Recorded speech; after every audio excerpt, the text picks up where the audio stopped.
Hi everyone, I'm Amol and I hope that all of you are doing well and keeping safe.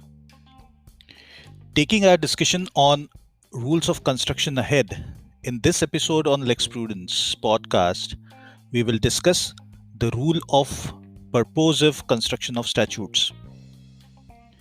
Now, as the word purposive suggests, this rule of construction emphasizes that the provisions of the statute should be interpreted in a way that they correctly indicate the purport or object of the act.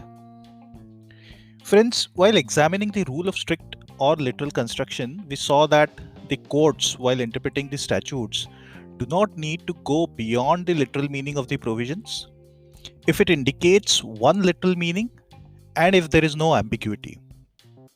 But on the other hand, the rule of purposive construction suggests that the courts should not allow the interpretation which frustrates the object of the legislation, and thus the interpretation in such cases has to be in line with what has been the intended object of the legislation.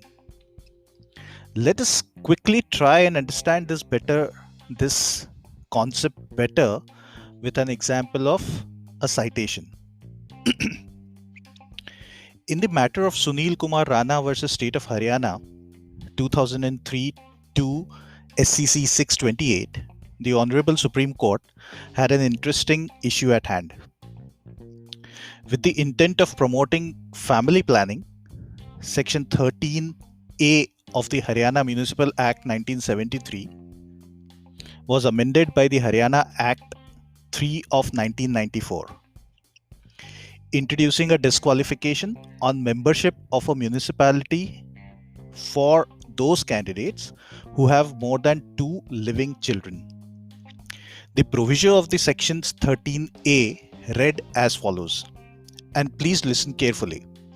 This I am talking about the amended proviso of section 13A. It read, provided that a person having more than 2 children on or after the expiry of 1 year of the commencement of this act shall not be deemed to be disqualified. Thereafter, through another amendment act, that is Haryana Act 15 of 1994, the word after in the said proviso was replaced by the word up to. So now the amended proviso read as follows, provided that a person having more than 2 children on or up to the expiry of 1 year of the commencement of this act shall not be deemed to be disqualified. Now, in a dispute relating to a candidate where his 4th and 5th children, apparently twins, were born within 1 year from the date the second amendment came into force, but after the period of 1 year from the first amendment to the act came into effect. Now, it's a tricky question, right? The first amendment said use the word after, whereas the second amendment used the words up to the expiry of 1 year. The contention of this candidate was this 1 year period has to be computed from the second amendment, date of second amendment. And the counter argument was no, the 1 year period has to be computed from the first amendment date. The only change that the second amendment has brought is more clarificatory in nature and replaces a mere word in the amendment.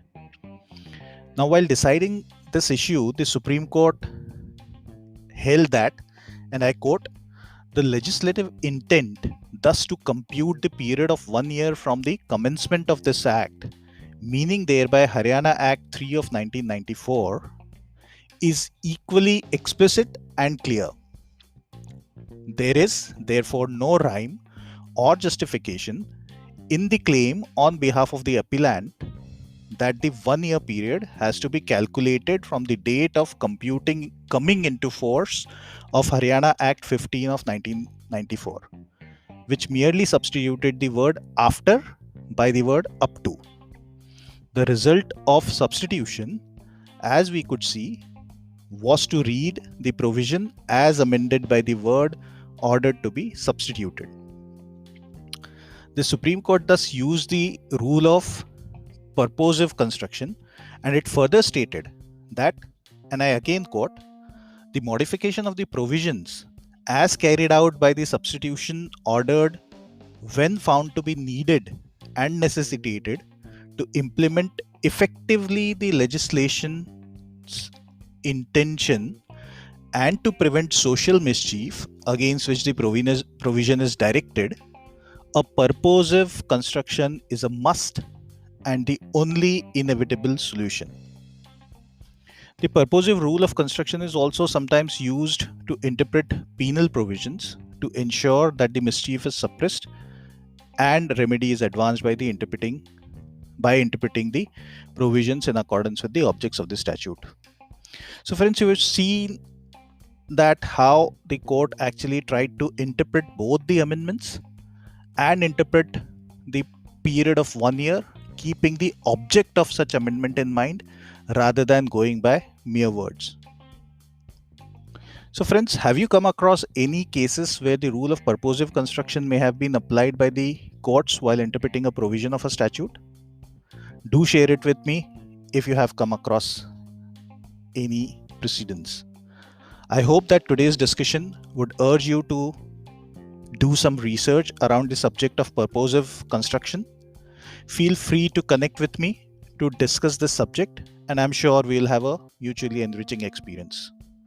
As usual, just search for Lex Prudence, Lex hyphen PRUDENCE Prudence on your favorite podcast platform, Anchor, Spotify, Google Podcast, Breaker, or Radio Public, and listen, subscribe, and share. And don't forget to send in your comments and feedbacks. Have a great day and take good care of yourself. Goodbye.